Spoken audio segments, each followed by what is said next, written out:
Hello लोगोफोर खुलुमबाय बयखौबो नोंथांमोनखौ जोंनि बिजावजाली चेनेलाव बरायनायखौ जासिहरनाय थाबाय। आसा खालामो नोंथांमोना जोंनि भिडिअखौ नायनानै मोजां मोनगोन।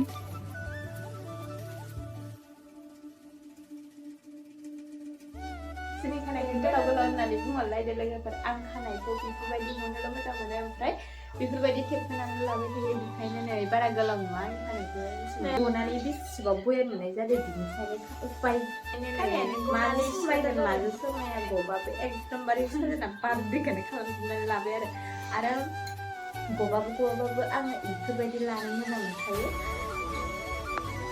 जोंनि भिडिअखौ नायलांबाय था लोगोफोर जोबजासिम। डायलगा बारा जाबाय।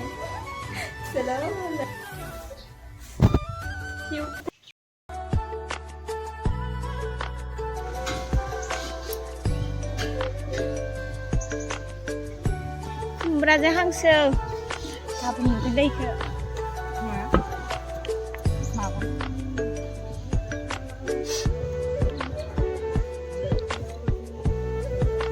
नै दाउजों आलु भाजा, ओमफ्राय हांसो खुमब्रा आलु भाजा।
Yo.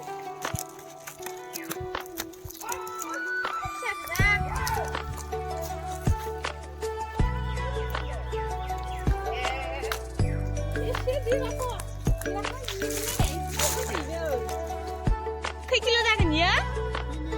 Bा एसे देरदो। बिदै दं खोमा? ओइ गलांबाय।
मोनाबिलिनि साहा फुदुंनानै लोंनोसै लोगोफोर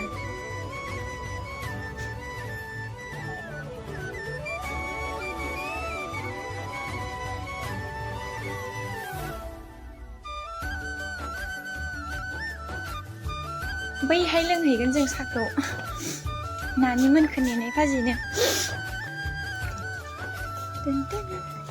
गोलैबाय खोमाहाय